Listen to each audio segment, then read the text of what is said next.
Welcome to the Musicians Talk Show. And now your hosts, Dallas Dwight and Matt Tolley.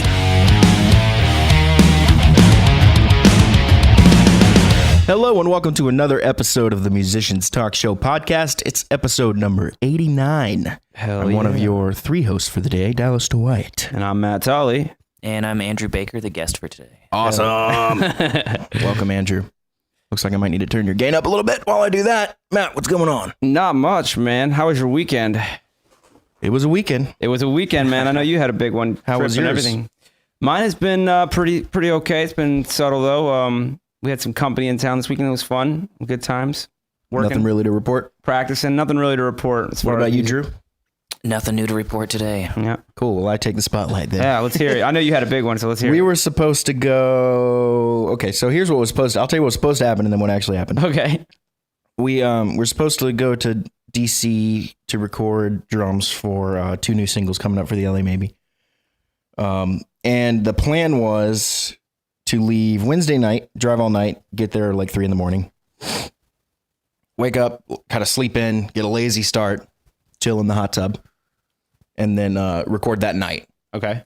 And then we'd probably be done that night because we only had 2 songs. Right. So then we would get up Thursday and leave, come home. Uh-huh. Okay, well, we just got home yesterday, so some shit got crossed. Yeah. So we'd left Wednesday. We got there all correctly. We got there at 3 a.m. or whatever. First thing that went wrong is the hot tub in the hotel we were staying in was broken. Damn. We were so looking forward to that. And we were like, you guys have a hot tub, right? He was like, yeah, but it's closed permanently. We were like, what? What was the branch of hotel that you guys were staying at? That was a Hampton Inn. I've usually had a very good experience with them. So we ended up moving to a Hilton Garden Inn, Okay. which was good too, I guess. They had the hot tub, so that was good. All right. Anyway, so Thursday rolls around. We're supposed to be getting into the studio. Well, the producer we're working with is being like really flaky. Like he said he was sick, which I get. Yeah. And he kept pushing it back. Like, we were thinking, let's start at like 2, 3 p.m. He was like, how's 9 p.m.? We were like, Jesus, like, Yeah. we were like, what are we Yeah. going to do? Like, we're just All sitting up here with nothing to do, Right. dude. Like, Damn it. so we decided we went downtown DC and like saw all the monuments and stuff. Right. I've made that trip before too. Got actually. It was stuck in really 5 cool o'clock city. traffic coming back home. So Yep. it took us an hour Yep. to get to our hotel, which was very Yeah. close. And, figured we'd get back. Like, we thought we'd go to DC, he'd call us, and then we'd go straight to the studio. Right. Well, no call. Damn. On the drive home, text him. Doesn't text back till we get back to the hotel. Ugh. Hey, man, how's 9? We're like, oh, well, yeah, that's cool. So we go in there at 9, and he doesn't even show up. It's the house engineers there helping us, like, kind of arrange the kit or anything. Right. So we knew we weren't going to get any recording done because it was just too late. Right. And, we'd been doing stuff all day. So Yeah. What was the Wanna be what was the fresh for the plan drums. at 9? Like at 9 o'clock to work all night? the plan was to go in at 9 o'clock, kind of get a feel for the room, swap heads on the drums, whatever we need to do, and then come back the next attack day. it the next day. Hopefully at like noon or 2 or 3 Right. or whatever. Right. Well, he doesn't show up for that. So the next day, we're working out what time we need to get started. He's like, how's 7 p.m.? We're just like, oh my God, dude. Yeah. Like Yeah. we were hoping to get in there at like noon, 2 o'clock, be done at 4, and then come home. And what's Like, his excuse for all this? That he's feeling sick or he's busy? he's or what? feeling sick and he wants to be, tip top shape, which I get. But also like, dude, like, Yeah. it seemed like it was a little more than that too. It seems like seemed like he wasting a lot didn't of really people's want to do it. times. It seems like he's wasting a lot of people's time though, and Yeah. and not really worried about it. Yeah. Well, exactly. Well, it seemed like he didn't really like want to do it, and it was kind of like beholden to us because we'd already paid him. So he was kind of like, That's I unfortunate. don't want to do it. But I'm like, sure he God, didn't I want to gotta do go it while this, he was sick. For sure, I understand that. But I mean, when you have a job to do, you get it done. I mean, that's the way everybody Yeah. does it. It's not. Yeah. Anyway. Yeah. So we finally get in there at 7. 7, of course, becomes 7:30. Yeah. So then we get in there, we set it up, we finish it in like 2 hours. So we literally were in DC, like Right. we're paying for hotels, we're like paying for Right. gas, we're paying for all this meals because we have to eat. We're just Right, sitting there right. paying for all this stuff like for While so waiting many on days. 2 Like, hours of recording time. yeah. So as Foz said in our band chat, Daryl said, how was DC? And Foz said, 46 hours of waiting with 2 hours of recording. That's crazy. So man. and then we finished so late we had to stay that night too because it's like we're not going to Right. start driving home at 10 o'clock midnight, after a full right. day of Yeah, stuff. So it's no. like, so then we had to get up the next day and which was yesterday, and we just got home. So we were supposed to be home, like we were thinking like, hell yeah, we have 2 songs, like we'll be Right. home like Friday night, Right. Saturday, Thursday night even, Nope. Like if we were able to start at like a reasonable time on Thursday, we could have been home Thursday night. Sure. Okay, and then let me ask you this: all that being said, the recording timing experience itself, did it feel comfortable? Did it go well? Did it go smoothly? No, not There was really. probably some animosity built up, a little bit of. No. I mean, we knew there was on our end, but we weren't like walking in there with that. Right, We were right. totally fine and open. Right. But he was just very like, let's go. That takes fine. Let's go. That kind of thing, like all the way through the session. Foz definitely felt rushed. And then, That's kept an stepping uneasy out feeling. to take like phone calls for like, he would be out there for like 25 minutes. Like, Man, and it was just like, man, like this guy just clearly does not want to be here. Like, that's So- a shame, man.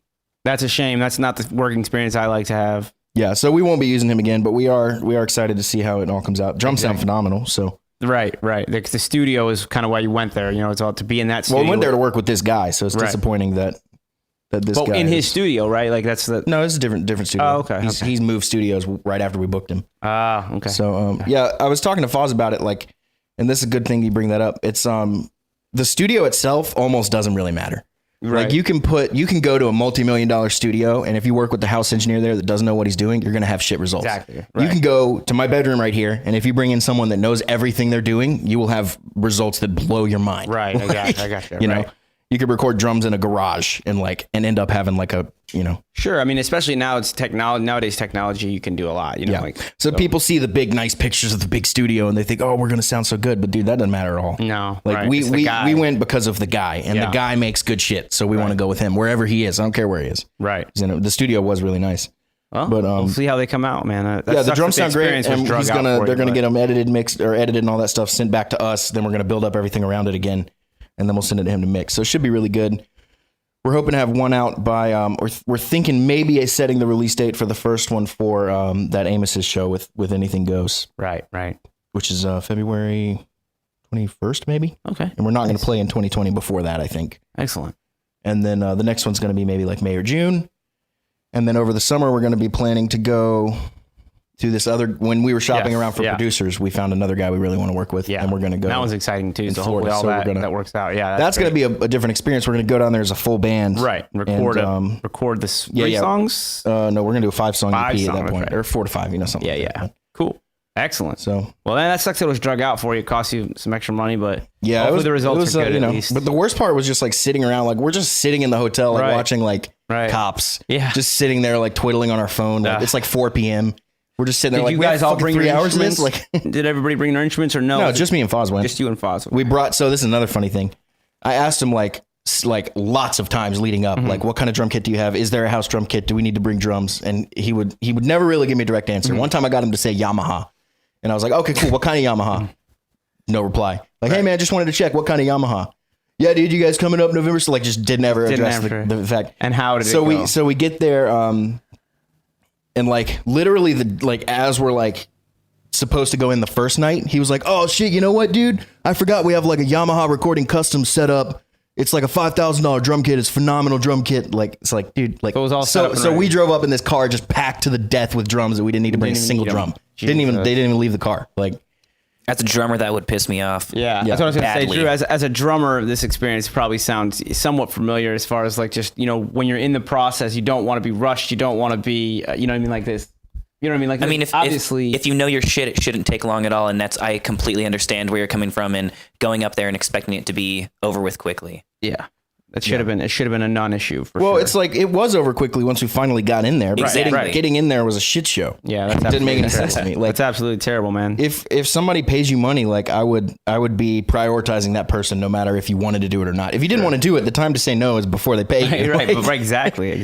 Don't but take like the job. he called me like the night before we left. It was like Tuesday or something, because I still didn't have any details. Didn't have Right. the studio address. Right. Didn't have what times of day we would be working. None of that. Yeah. So I was asking him questions about all that, and he was like, "Oh, nice, dude. Like, how many songs are we recording?" I was Yeah. like, 2. And just to be- and he was like, "How much did you guys pay me again?" And I Yeah, told him, yeah. I was like, "Dude, this guy has no idea what's going on." Right. Like, So this just Hadn't heard the songs, just I to know, let you 'cause he this didn't is ask for This is them. a well-known and respected person, I would think, in the industry. Yeah. Like, and this is the way that's not okay. I don't think. I think that's I don't know. which I think that's a just cop-out, leads me to man. believe he didn't want to do it, because Well- clearly he does good work and he works with huge But bands. it's not like he knew what he didn't want to do either, right? He didn't. Does he know the songs? Did Yeah. you send him the Yeah, good demos? point. Yeah. You know what I mean? So it's like it couldn't be like he could have been just feeling sick and feeling rough.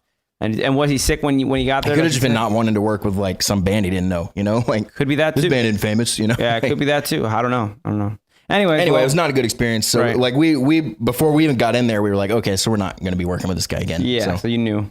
But it's not something you can really you can't like blow up at him because then like, No, what's he going no. to make your shit sound bad? Yeah, yeah, you're not going to no. get the same treatment. So No, exactly. we had to just kind of play along and be cool. Just get it done. Yep. All right. Well, I guess that's the weekend review. We got something fun we want to do today. Should be Let's do cool. Yeah. We were talking about, me and Dallas would be fun to break down some top 10 lists, from time to time. And this episode, we want to start it out by doing a top 10 list of the best rock singers that, obviously this is all subjective, 100%, but we're going to try and back up what we say as far as like why this singer, what is it about this singer that puts him in the top 10 ranking, you know what I mean? And then we're going to break it down kind of like that metal show, if you've ever seen And we're that. going to make like a master top 10. Exactly. They make a So master Drew has top prepared 10. his as well. Yes. So then the three of us get to debate and decide who's 1, 2, 3 from there. Okay, so I That's think going to be hard. Yeah, I think it's gonna be hard, but I think we should read through our list first. Like each of us go from top 10 to 1, read through them, and then after that, once they're all laid out there, then we start looking at what could be the master top 10. I'll be the typist here. All right, cool. Yeah, you're gonna write them in. Which means I'm going to have to put this mic down because I'm holding it. I don't have a mic. All right, well, why stand. don't you start out by reading yours, Dallas? You want to start off? Yeah. Okay. Just run down them real quick. Yeah, I had like a list of like 20, and then I just whittled it down right before we started. That's kind of how everybody I think feels. I'm not super sold on this list, especially the bottom half. The top half I'm pretty good on. I feel good about mine. Okay, number 10, Russell Allen from Symphony X. Awesome choice. If you don't like Symphony X and you like Dream Theater, you will like Symphony X. Exactly. So a lot of people's biggest problem with Dream Theater is the singer. Right. They're like, I love Dream Theater, I just don't like his singer. Well, then Symphony X is the band for you. Yeah, Because it's the probably. same thing with a phenomenal singer. Exactly. So And also the singer of Adrenaline Mob, we should mention. yes, and he was in Trans-Siberian Orchestra and all kinds of stuff. right. So number 9, Steve Perry from Journey. Yes, can't go wrong with that. Number 8, Chris Robinson from the Black Crowes. Awesome. Number 7, Brad Delp from Boston. Okay, yeah, of course, yeah. Number 6, Bon Scott from early AC/DC. Yes, I'm glad you picked early AC/DC. Yeah, I had Brian Johnson on my list too, but I was like, Bon Scott started fine. it though, right? Yeah, and that's- he I don't know. So there's like so many things kind of going into it, you know? All right, okay. Number 5, Steven Tyler from Aerosmith. Yes, Hell yes. Yes, I love Steven. Number 4, and that's almost like it almost became like a frontman list, you Yes, know? Like, I think about that a lot too. I think it all goes into it. you can You'll have see really when good frontmen when that I aren't very good singers, I think. Exactly. And the best example of that for me is God, why am I blanking on his name?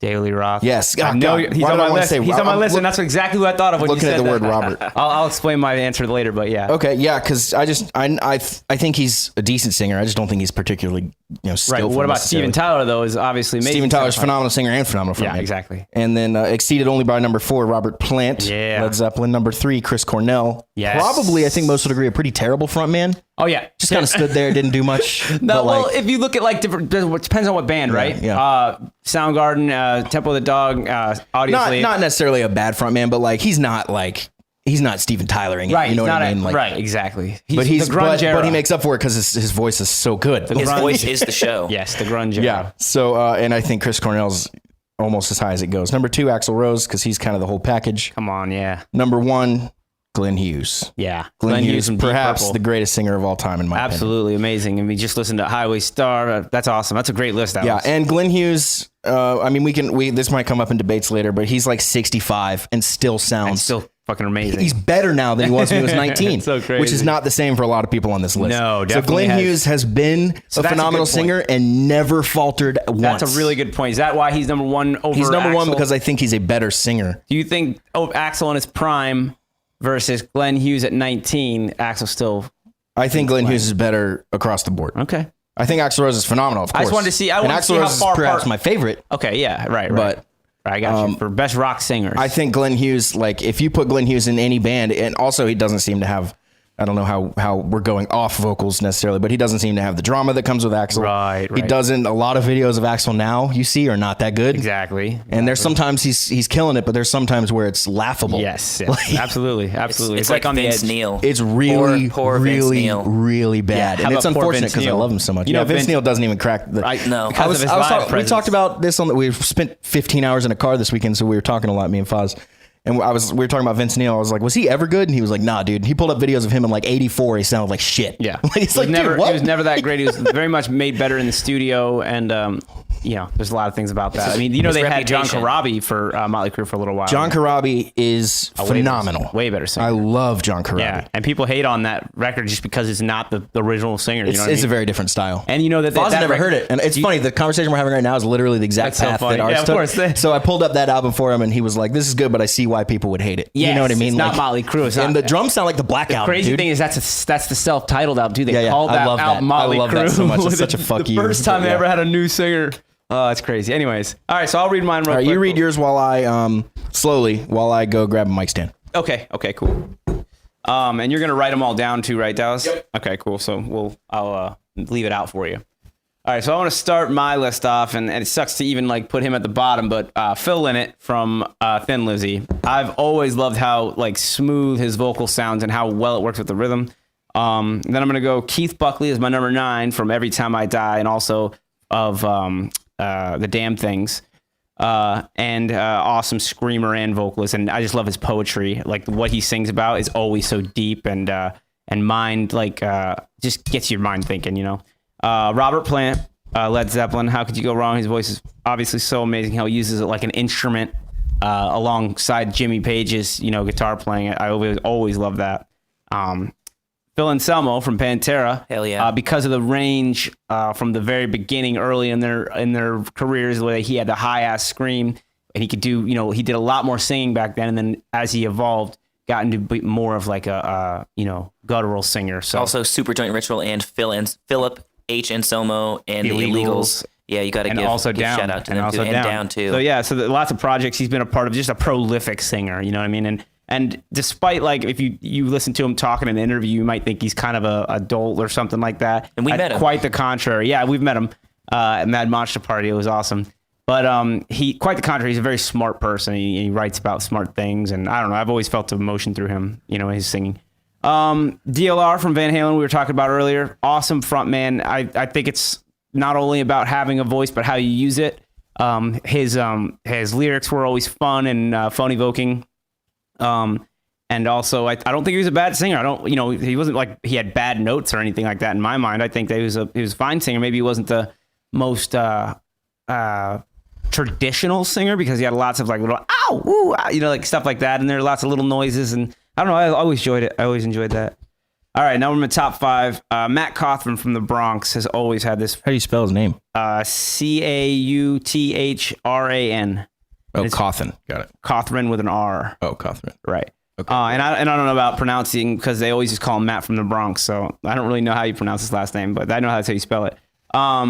So he's just always had this ripping sound, like as far as aggression and I don't know, just power. So for me, him. M Shadows, Avenged Sevenfold, obviously. One of my early influences as far as like hard rock singers and in the modern age here that. I've always loved old music, and Avenged Sevenfold's one of those bands that got me still, even though it was like a new band. So, James Hetfield, I have to put him on Metallica, frontman, writer, dynamic all across the board. He sings, and he can also do the barking style. He says yeah a lot. Yeah. And then Chris Cornell, of course, I have to have him. He's my number 2 for sure. Everything he's ever done, every project.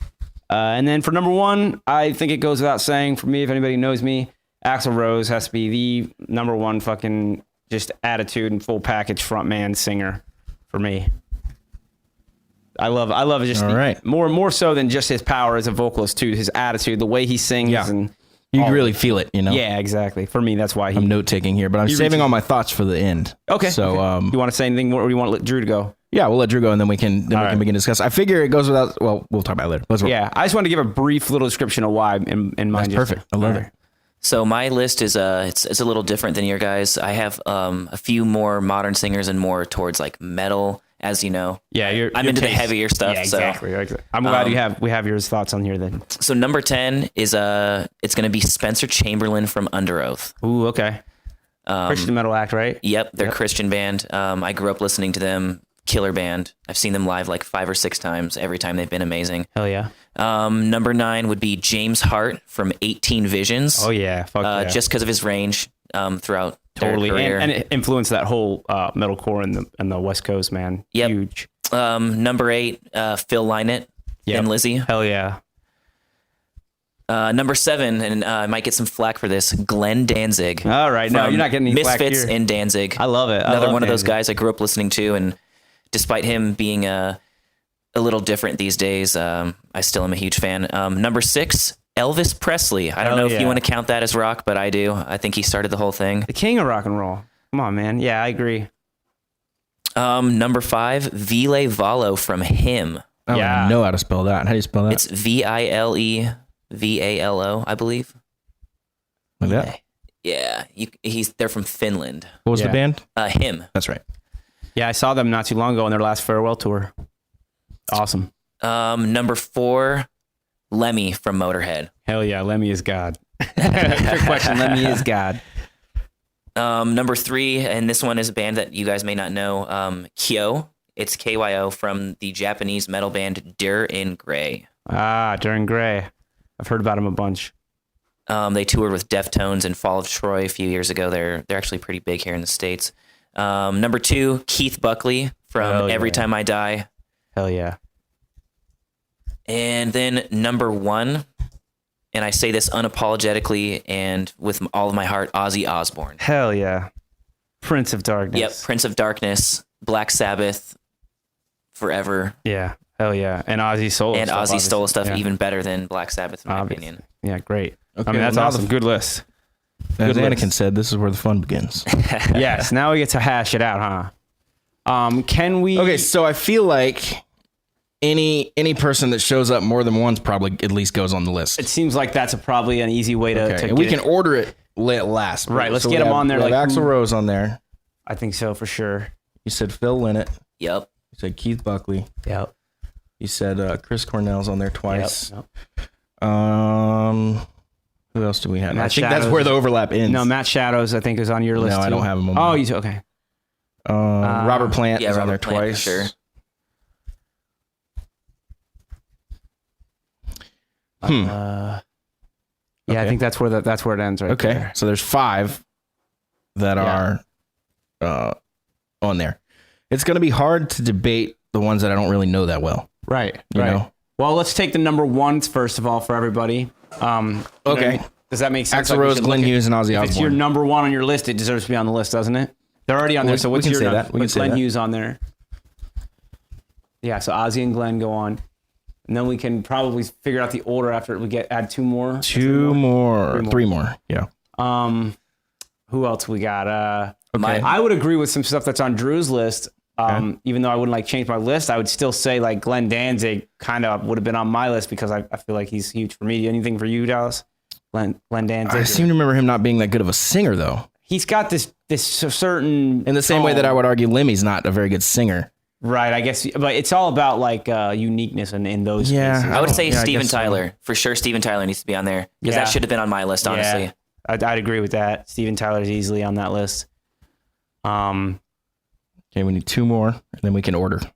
Would you throw M Shadows on that list, Dallas? If you had to, if you were close to something, throwing something on my list in there. What would Yeah, you throw I in? mean, yeah, I could do that. M Shadow. I think Dallas. I mean, Drew likes. M He was Shadows on my at some top point. like 20. 'Cause, I mean, just as whittled far him as off. vocalists, I think in his range, like he started out as a metalcore singer, so he's And, all screaming. And I remember when we were doing Beast and the Harlot, he was hitting some notes that were way higher than I remember them being. Exactly, you I know? couldn't hit and them, like right. like holding them like Just crazy stuff. And I know that they do a lot of studio magic, but you know, I do think that he is a talented singer, very talented. for sure.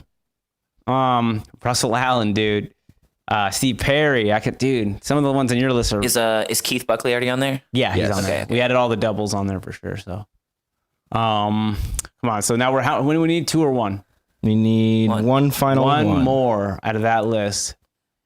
We have a list. I would vote for Phil Anselmo, but it's hard now because all my favorites are already up there. And I agree with all your guys, too. Yeah, I know. That's why I feel too. I'm trying to think of somebody undeniable that's not on there yet. You know. Yeah, like Is there any that aren't on our list that should be on there?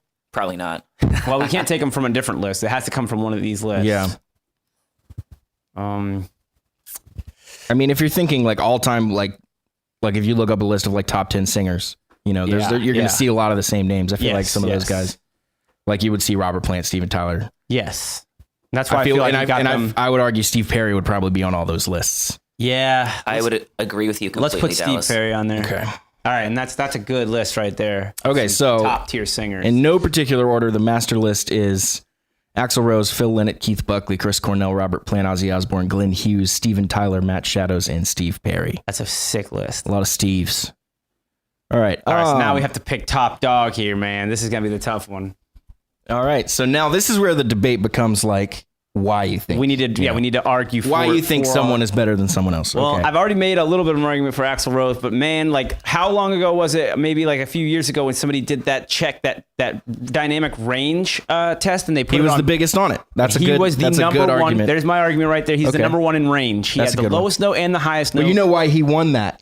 because of He sings very high, but Yes. there's plenty of people that sing higher than him. He sings lower than every human alive. he's got that low, like he could just talk in the lowest tone you've ever heard. It's crazy. His speaking voice. Is way So, anyways, out there. that's my argument for Axl Rose. Anybody got an argument for anybody else who should be on number That's one? a solid that could argument. beat that? The only thing I would argue Glenn Hughes for is just because of the longevity of his career. Yes. His career itself, he's not very famous. He's Right. never been super mega successful. Exactly. As far as a household name, But he's- Axl Rose beats him out for that. For sure. I But would say Glenn Hughes Robert is Plant. always sang perfectly over like 50 years. Where you see Vince Neil's gone way down. Robert Plant may have gone way down. definitely. Axl Rose Axl, has ups and downs, definitely. but Glenn Hughes has always just crushed it. Right. And then Drew, you just said Or Robert you- Plant. Robert Plant, but thinking about it, I really think Chris Cornell. Dude, Chris Cornell makes me feel like no other singer does, dude. Like Yeah. he just like always hits home. It's so crazy. So as far as emotional, man, that's why he's my number two.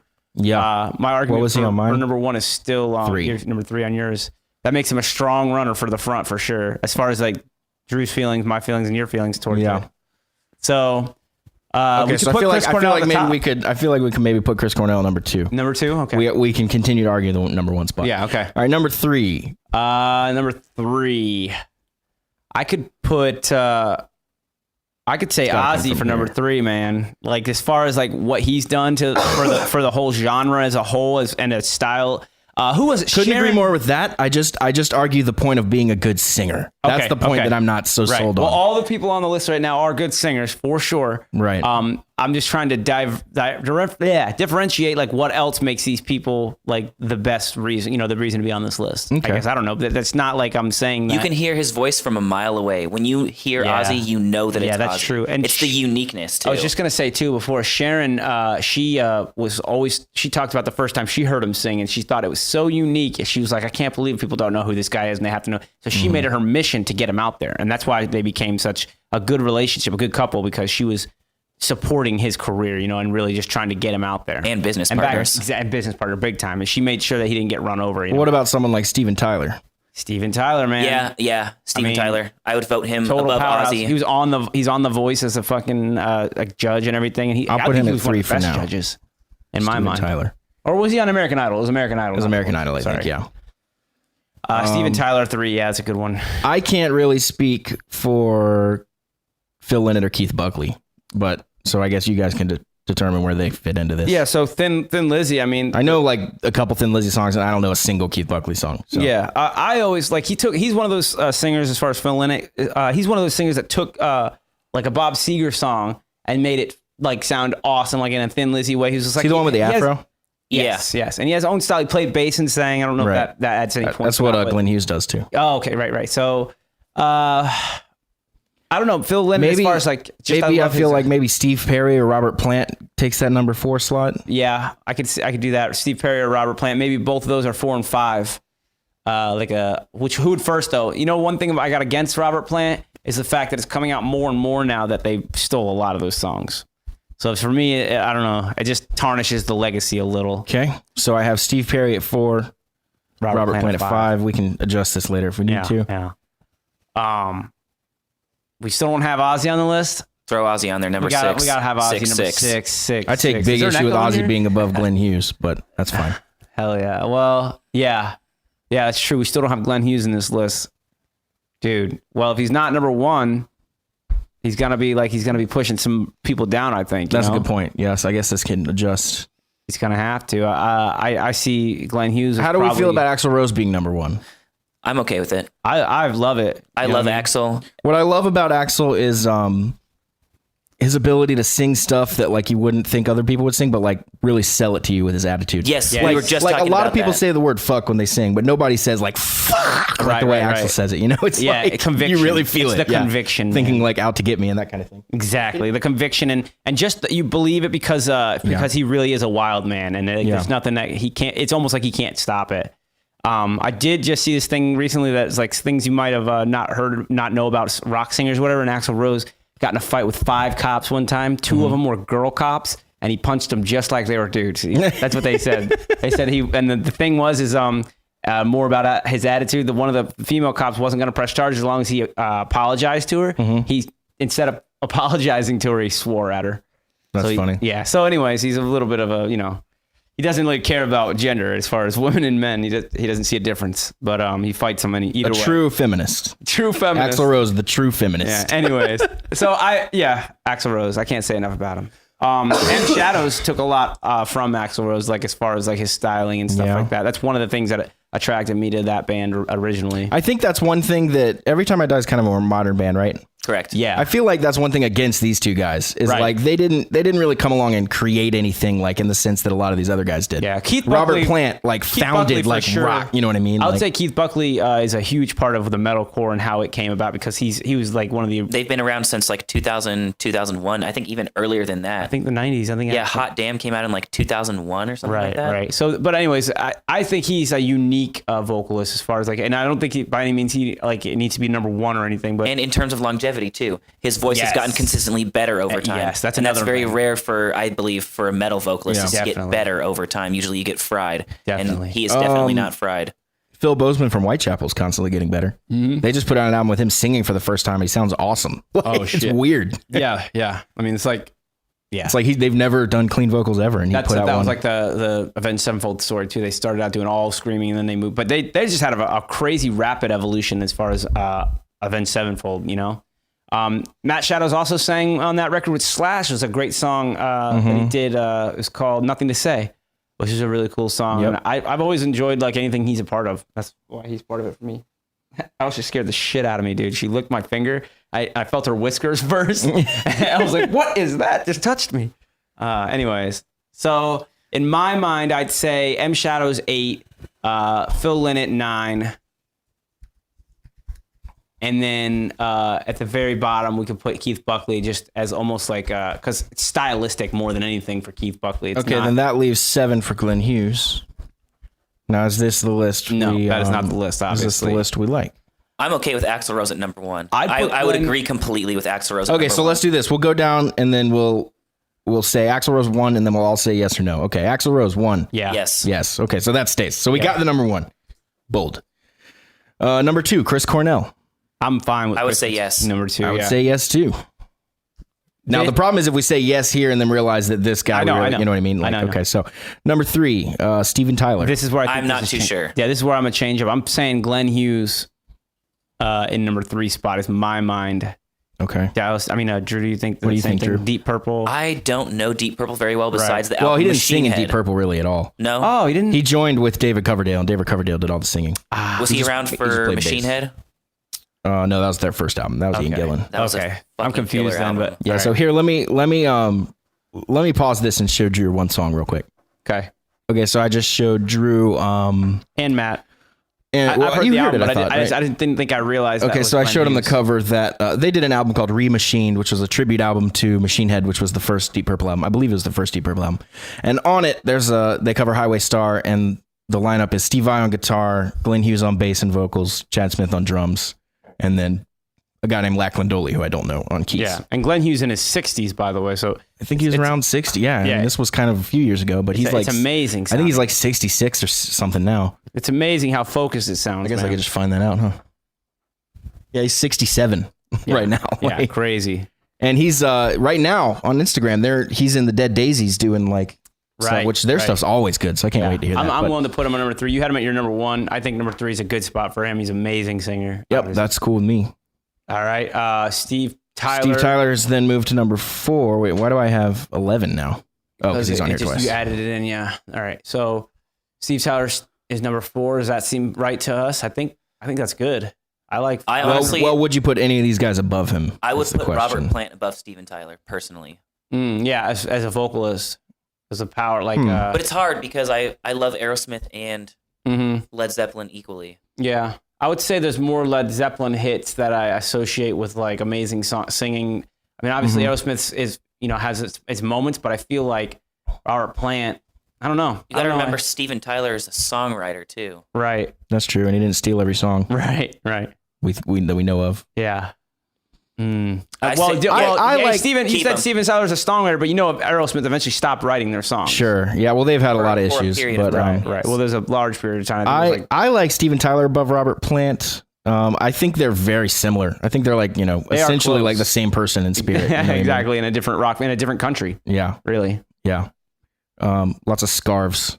Yeah. Very much the like 80s, but not. I don't know. That's glam. a tough one. If you're arguing Steven Tyler and Robert Plant, that's a tough argument That is.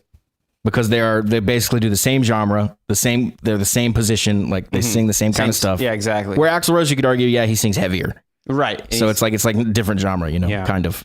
So what do you want to do? You want to put them right side by side then, because I mean we've already got the top three. How they fall in line, I mean, I don't think it's super important that we battle it out. I agree between with that. You know I what I agree mean? with that. Okay.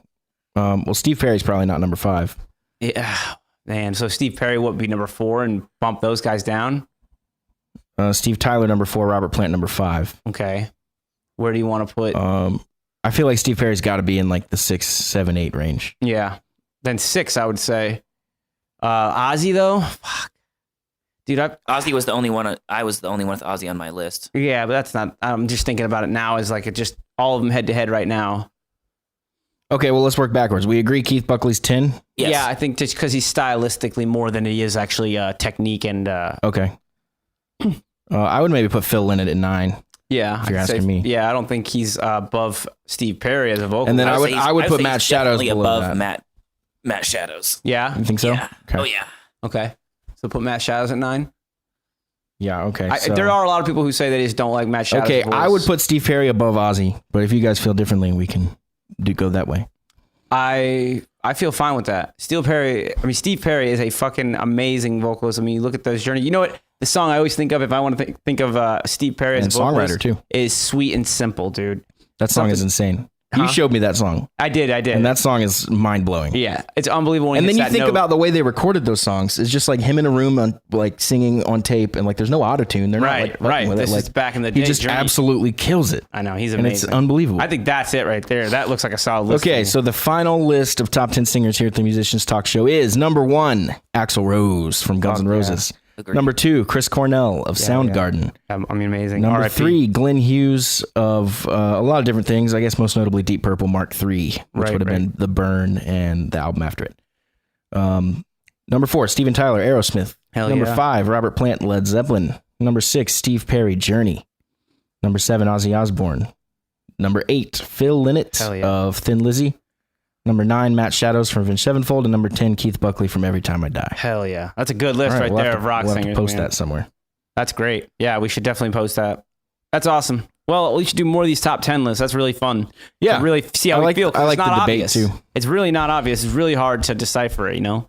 For sure. Like It's hard to pick. To quantify it, you know, like as a singer, because like immediately you start reaching into other areas that aren't singing, you know. Now we're not even talking about singing, we're talking about being a front man, you know. So it's like, so that's why I'm kind of glad that DLR is not on there, because on my list he's more of the reason he was on the list is as a full package front man, you know. Whereas like I feel like Right. some of these guys are just amazing singers compared to him, you know. Yeah, if you think about, I guess, the songs and Even, like like- hearing them on a record. Yeah, even like I'll just give it to Sammy Hagar as a vocalist. I mean, amazing tone and sound and control of his voice. I love Sammy but, Hagar. but I always loved DLR Van Halen better. Like it's never gonna be. I it's like never gonna be the Quicksilver same. Messenger Service. Yeah. I like Man on a Mission. Man on a Mission. That's a great riff. Great riff and chorus. Yeah, man, that's awesome. I like that list. Yeah, we're gonna do more top 10s. They're not always gonna be like this Singer, one either. We obviously, might but- do like top 10 albums or something. Something and we like can that. and we can So- we can narrow things down to like John or top 10 bands with the era. strongest debut album. You know, like Yeah, we can get exactly. creative with it. It doesn't just have to be like Oh, top that 10 would be a really fun one. guitar, I would love you know. to get on that one. All right, there you go. So we got some ideas. That'll be fun. And all the guests will always try and bring him into it too. So that'd be fun. Yes. So All every right. time we do a top 10, we should have a guest with us. Yes. That's a So good if we don't idea. have a guest, we won't have a top 10. Exactly. Perfect. Or a guest host, rather, not just Right. a guest. Exactly. Right. Okay, cool. Well, that is That's that the top wraps 10 up that list. segment. Hell Awesome, yeah. man. That's fun. Okay, so we got some other things to talk about. Yeah. What do you want to dive into here? We got a list. We could talk about what we were talking about earlier a little bit. Let's do it. Those videos I found, it kind of found me at the right moment. I always like things that find me like when the topic is on my mind anyways, and then somehow it like pops up as a suggested video on YouTube. Yeah. It was like uploaded 5 days ago, in this case particularly. Why Musicians Are Poor video that I found on YouTube by the Punk Rock MBA. This is a great channel if you guys don't know who it is, what it is, but it's a channel where he breaks down how he sees the punk rock scene mostly, but there's also a lot of other things he covers. He covers metalcore, he covers a lot of things.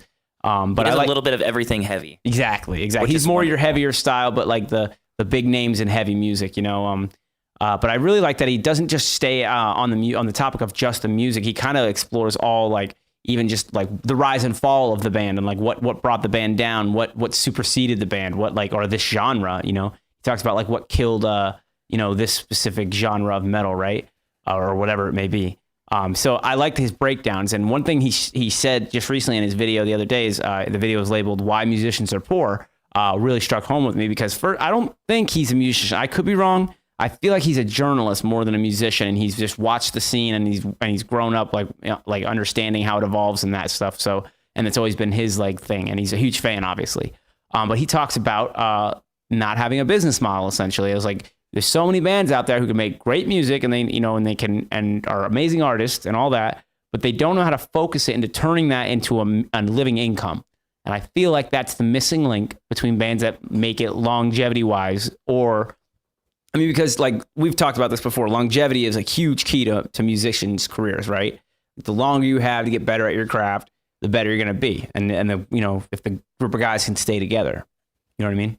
Dallas, Yeah, for sure. You watched the video a little bit. What did you? Yeah. I mean, it's not something we've never talked about it for sure. Obviously, Ari Herstand's book talks all about this. And a lot of people think that, the scene's dead and they'll just throw their hands up and, think that that's what it is because they're not getting their big break or somebody's not, banging their door down to pay them.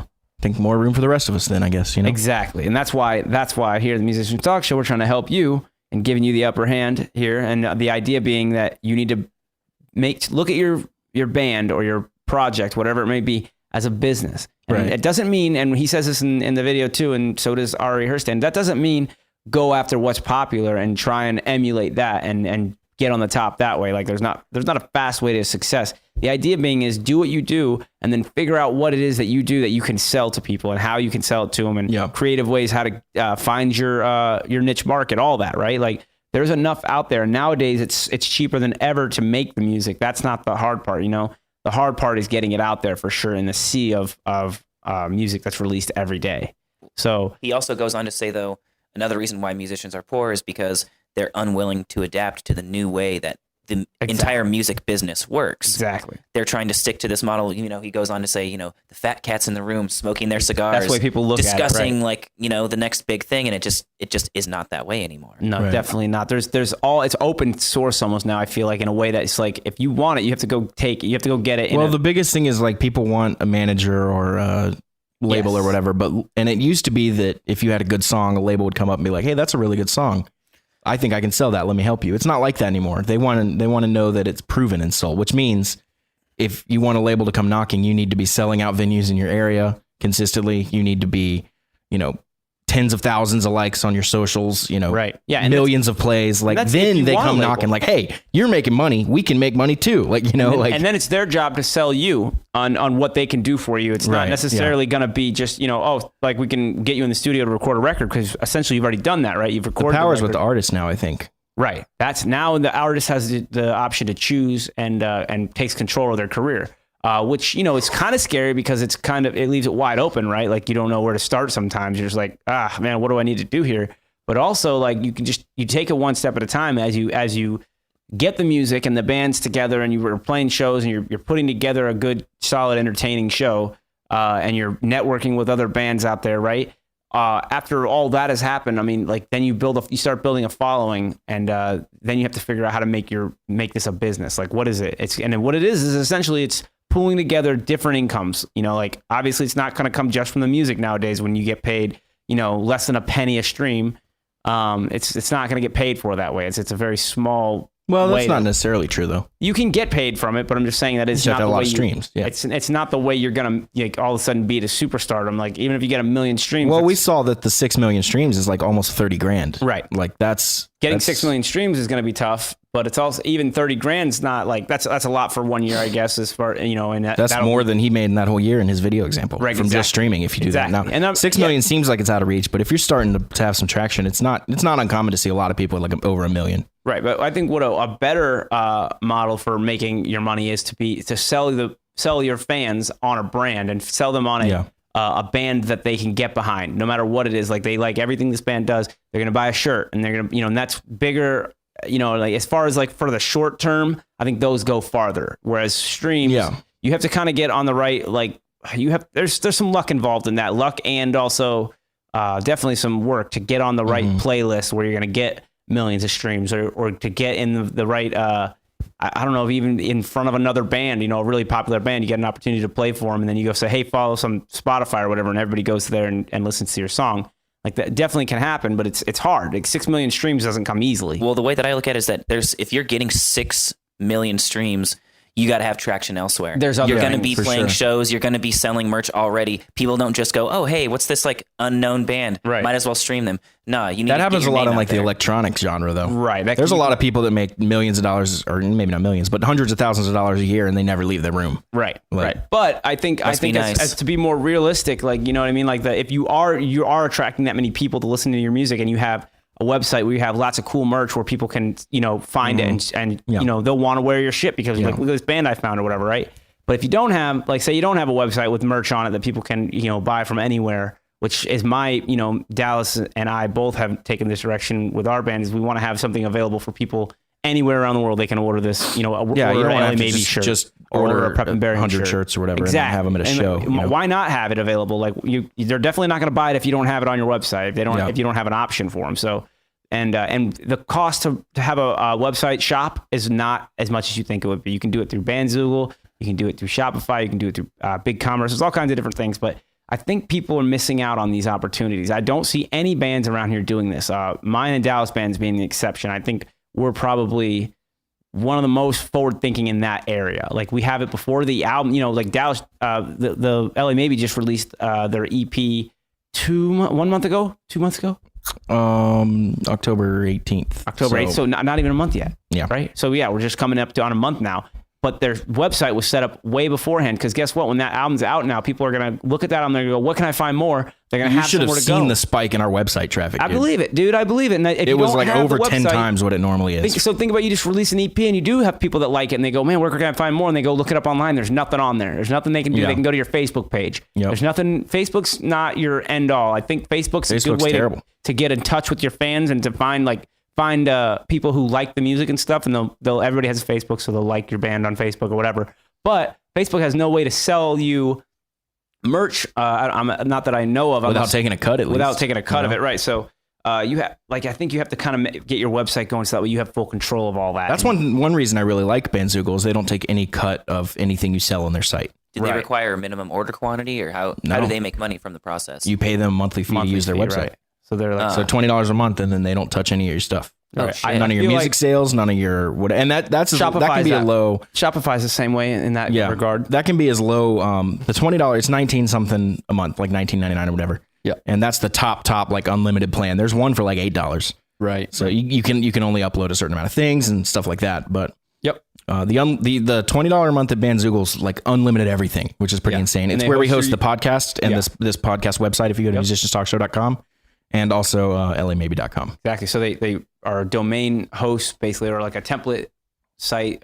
Plus, on top of that, what else do they give you? What does Bandzoogle do for you? If you sign up for the premium plan, you can get a domain name. So like you can just buy like the $20 a month. There's becoming a Bandzoogle ad. That's fine. Right. and we read the ad for so many. Oh yeah, no, I have it actually bookmarked right here. I don't mind talking about it. But, That's good. You should ask them to sponsor the podcast. They do. They do, yeah. That's what we're just saying. I love, Hell yeah. I love Bandzoogle though, and yeah, that's why. Is and it a we use promo- it do we still have a every promo day, code? you know. We still have a promo code for them? Yeah, I can It's read that to you. TMTS. Yeah. I believe so. If you guys want to try it out, By all means, go try it. All of it has free Yeah, okay, trial. so it starts at $8.29 a month. There you go. But yeah, Try it free for 30 days, and we got you guys a promo code TMTS, and you're going to get 15% off your first year of your subscription. There you go. Which is even cheaper. So, yeah, it's, I mean, that it's a great didn't source. start as a read for So there's Bandzoogle, no but- excuse for anybody who doesn't have a website, who doesn't have a way to capture the fans when they go look you up. You know what I mean? Like you can go play a show and open up for this giant, name or whatever, and then all these people see you. You know, that exposure is great. Like as far as that you're in their mind, but if you don't have a way to solidify that, you know what I mean? If you have a website they can go to and they can buy a hat and they're like, oh, this is a really cool looking hat, and I like that band, then you've just made a fan. Like now they're gonna have that hat, they're gonna wear it, they're gonna, you know what I mean, see it all the time. I can't even tell you how many times on Instagram someone messaged us and is like, you guys are awesome. I'm like, thanks, man.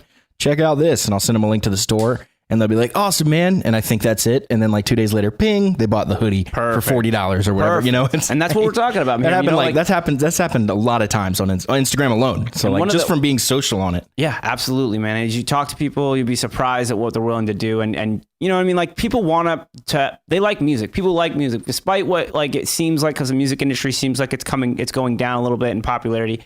They do like music. It's just, there's so many other entertainment things you have to fight for. And that's another thing he said in the video too, is that there's, you're fighting for people who are also playing video games, but music's in video games, yes, but they're, primarily going to be spending all their time not going to shows, but playing their games and stuff like that, or whatever they're into, Well, here's my question.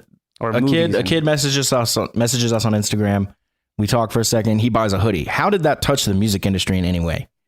It's supporting you. Yeah, but that's not part of the music industry at all. That's just something that happened. The band is definitely part of the music industry. I don't know about that. We're not on any label. We're not in part of any big machine. We're kind of outside of it. That's exactly the point, is that the music industry as a whole is changing so rapidly where the power is no longer centralized to these giant labels. Exactly. We have the power to release excellent music from our bedrooms. Right. What you report on your taxes for the LMAB LLC, as far as sales or whatever that goes into it. And I know it's not going to be a big number at first. It's not going to be anything at first. But I think that still counts as music industry as a whole, because you could say, well, this band, is making this much money, right? So it doesn't matter that it didn't go through some fucking giant corporation, machine, and they had, that counts towards them or whatever. I think it's like that, like Drew just said, decentralized. It's in your hands to go do it. Like you run your own business and you can take, your band that way. Take it in that mindset, and I think you can do it all by yourself. And at the end of the day, like the music industry, is that not just content creation? Exactly. You're an artist, and you're putting out, just like movies. That's like, what it's become. Yeah. You know what I mean? It's like it's still putting out. That's why they like content. smaller releases more often. Exactly. The Lots days of of just EPs, releasing, singles. the days of releasing like a video. 12-song album, dude. The other day, driving home from DC, we were listening to like a full album, and I was just we were at song 8, and I was just blown away by how long this was. I was just like, "Good Lord!" Like, you should have cut 5 of these off and given me the 5 best ones, because I'm so bored. Like, I'm so ready to move on to whatever's next. Yeah. And if I'm doing that as the person who puts out stuff like that, like I can't imagine that other people aren't. I don't remember who it was. Yeah, I know the attention span is definitely getting shorter. It was like a pretty famous album. I remember, if I remember correctly. So, and like bands like, I like to cite new bands that we like. Dirty Honey, that band being a new band, they put out an EP, right? 5-song EP. 5 songs. So what happens? You get to the end of song 5, you're like, and it goes back to song 1. You're like, oh hell yeah! Like, I love this one. You know, and you have more time for those songs to sink in, and you're ready for the next. If you have 10, 12 songs, like there's definitely going to be like 5 that most people don't care about. Right. So why did you just do that? Contractual obligation. Yeah. I bet if instead of doing a 12-song album, you took the exact same songs and did 2 6-song EPs, it'd probably be more successful. That's interesting, Dallas. I mean, in my mind, the reason why I think Prep and Barium, we're kind of doing a bigger release, and it's not a huge one. I would say most albums are probably like 10 songs. We're doing 8 songs. So it's almost like a double EP type thing. But the idea behind it being that I want to have material to work off of. And the songs have been written, they're there. I could hold off and not release them, but I do want to have like material for people to chew on. If they do like one song, they can check it out more. You know what I mean? And I feel like the 8 songs that we have right now are strong enough to hopefully capture people's attention, and they're different enough too. So, but I know what you're saying. I definitely. How would it have gone down? Do you think if you would have released a 4-song EP in May or whatever, June, whenever, and then another 4-song EP like maybe December or January or whatever. I don't know. Of the songs you already have done. Right. Yeah, exactly. Just change how you deliver it. Right. That's one thing that would change. First of all, we'd have more music out right now because we're not holding back till the whole record's done. We have to do artwork. Another thing is though, you have to come up with more artwork, more more. That's the easy part though, I think.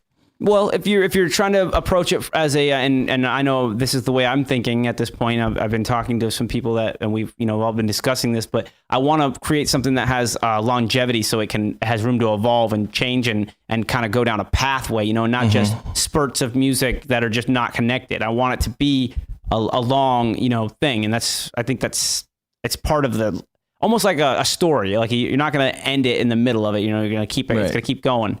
So. And you can do it different ways. You can like there are short story writers and there are novel writers. If you think about there's tons of ways to do everything. There's concept records. There's, There's EPs. You just do EPs, like obviously we were talking about. So you also have to think though that it's a stylistic and an artistic direction that most people, they may want to go that way. But for example, my other band, Orange Crush. Right, exactly. How none of our songs are interconnected whatsoever. We could literally grab any handful of songs and put them on any release and we'd be totally okay with it because it's not about a story. It's punk rock. It's the feel of it. Exactly. It's an energy. In this day and age, I think that it's important to understand that the way that trends are evolving and the way that people are consuming media these days, you have to keep their attention. Yeah. You have to keep it short and sweet and you have to give them regular That's updates the reason or they're people not going to give a moving. shit. Yeah, right? they're moving into, they forget about you.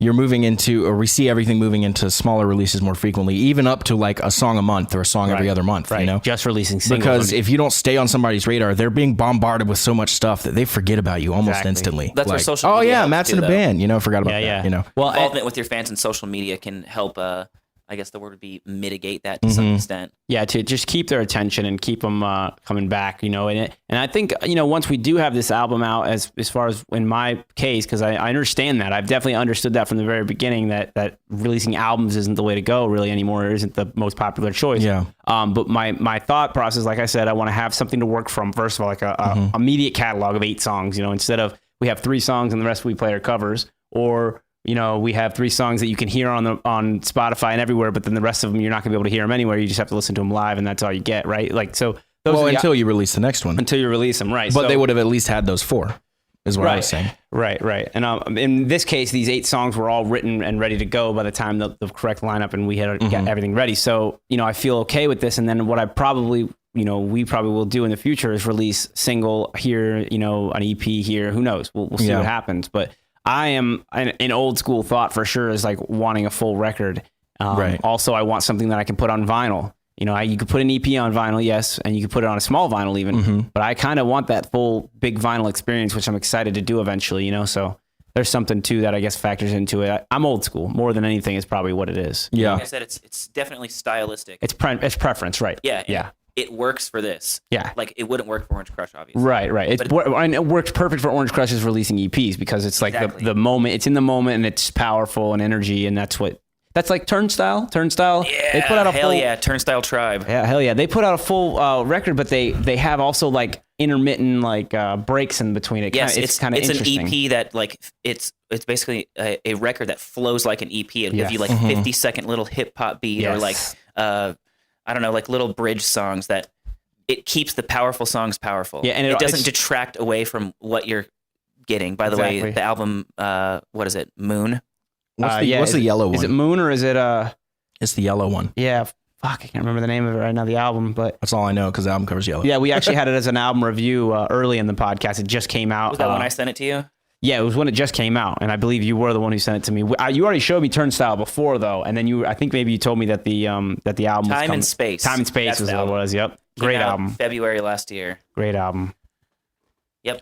So you sent me, changing subjects. You sent me some of those Guns N' Roses leaks. Yeah. Tell me about where did you find those? What is up? Yeah. So there's a cool little online community that I like to keep in touch with on Facebook called the Carolina Headbangers. So they're just all rock and metal at a local level, kind of. They talk about all the local bands, but they also post the mainstream stories and whatnot, right? So, and also like they invoke questions and stuff like that. So they were talking about who's your favorite frontman. So interestingly enough, we just got done with that top 10, and it was Axl Rose.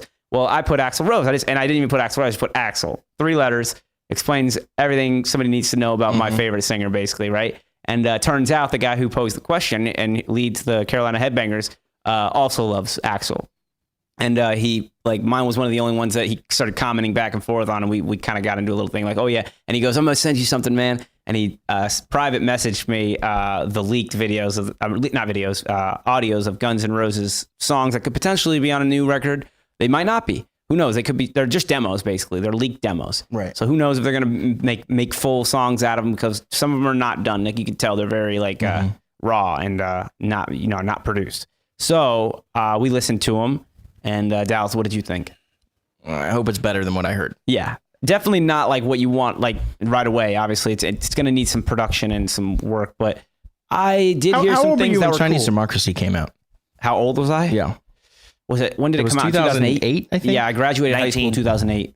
18 or 19. I was 18. Okay, so I was 18. Yeah, so I guess I was in 10th grade or whatever. So we were probably still a little on the young side.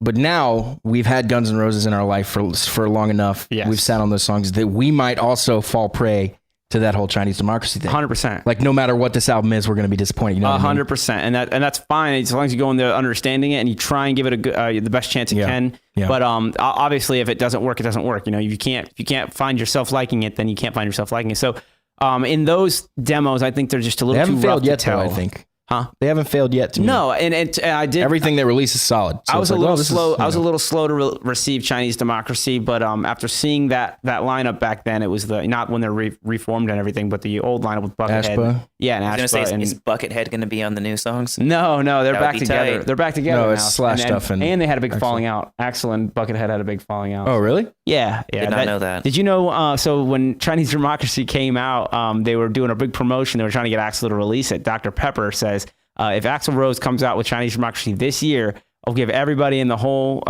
country a free Dr. Pepper in the form of a coupon, obviously. And then if you read the fine print, and check this out. So I was so interested in this thing that I ended up reading the fine print. And in the fine print, it says, except Slash and Buckethead. That's funny. Isn't that hilarious? How petty is that? Like, they did a promotion and they said the only two people who can't get a free Dr. Pepper is Slash and Buckethead. Yeah, so that's to help egg Axl on. It is, Because definitely. Axl would be the guy that sits there like, I'm not fucking doing that. Slash going to free Dr. Pepper. Yeah, exactly. The Slash get one, exactly, dude. So And then he's like, no, hold on, read the fine print. Oh, okay, yeah, let's do it. That's perfect. Yeah, exactly. That's So it was also just like a way for Axl to stick his middle finger up to him. You know, it's like, do you see the fine print there, Slash? Yeah, you know, yeah, whatever, yeah. right? Anyways, but now that obviously they're all mended and everything's fine. But at the time, they were still feuding. You know, they were still not talking or whatever, right? Mm-hmm. And I remember that being a big part of it. Like they try to drag it out. Why did we get on the subject of this? Waiting a long time for leaks, right? Were there leaks for Chinese Democracy? Lots. Yeah. Lots of them. I'm not sure if I was really into all that at the time. Yeah, see, we were just, I think, I wasn't looking while for we were leaks. technically old enough, Right. we were, I think, just a little too young. Exactly. You We know? weren't like looking for leaks or looking for any. Yeah, of the and we crap weren't, was going. at least I wasn't, I was too new to Sure. knowing how all that stuff worked. Like I didn't know what a leak was. That's I was exactly just how like, I oh, feel well, the about album comes out when it's out. You know? Yeah. The availability of what you can find online was a lot less. Oh, that's a back good then. point, Drew. Like nowadays, leaks are The probably whole so much industry more. has changed. It's in this time. You know, it's been what 12 years. Yeah.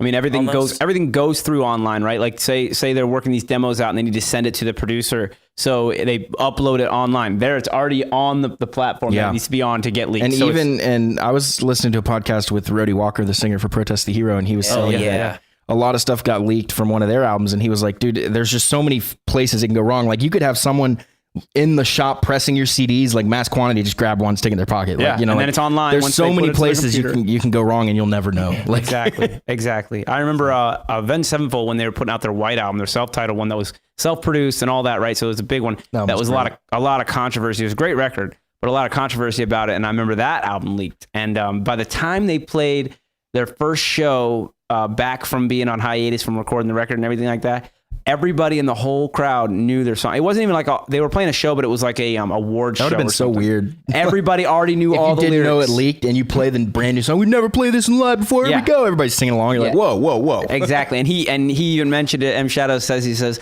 oh, I guess you guys have all been on YouTube or whatever. And it might have even been a ploy. It might have been part of the, just like, oh, it leaked, and there's a whole definitely at least controversy. been like 1 or 2 bands in history that leaked their own stuff on purpose. Absolutely. That's Drew gotta actually be a had thing, mentioned that. Drew, what were we saying about somebody leaking their album on purpose, and then it gets on a certain website, it gets on Reddit. Leak it on Reddit is what you're saying, right? Yeah, there's some guy who leaked his album to like, there was like, this was back in the day, there used to be like these sites over in Russia where you could download like from zip file, or you send it, or one of those like Mediafire. That's still happening. And you can just download the RAR of the whole album in like lossless format with all the vectored artwork and everything like that, like a full quality thing. And they're just sending it to everybody in the world, along with, you know, every other band, Of Mice and Men, right? Whoever, you know, and then, they use that as free promotion of like, our album fucking leaked. Exactly. This is the problem. And then, you know, it drums up like a controversy. People like controversy. And they also feel like they're getting something that they're not supposed to have. Like they're getting something early. It feels good, you know. Actually, one of the records that I kind of forgot about this, but one of the records that I couldn't wait for to come out was Queens of the Stone Age new record, Villains. The artwork had been out or whatever, and I was just like, man, I have a really good feeling this album's gonna be awesome.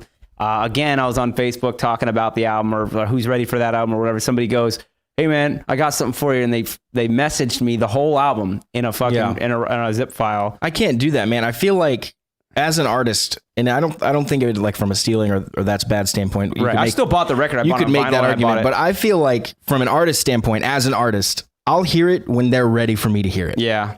Whether I will say, you know, I'm not going to go before that. I agree with you 100%. Most of the time. I agree with you 100% because here's another thing that happened with that file. Half the songs, like the first half of the record, was kind of quiet. Like the whole thing was volume reduced for some reason, and then all of a sudden, like on the fourth song, in the middle of the song, it just like spiked up again, and I was like, oh yeah. So you have a worse listening experience. Exactly. You know? So there was quality issues with it. But I did get. Here's the thing: I had the album pre-ordered anyways. I bought it on vinyl. I bought a hoodie. I bought the whole package, like the bundle thing, right? Yeah. And I knew that I was listening to this record just to get an early listen and just to potentially, you know, make sure, you know, I don't know, see if I was going to like it, you know, and I did. I loved it. So I couldn't wait for the actual record to come. And when it came, I was excited, you know, it was awesome. But anyways, leaking albums.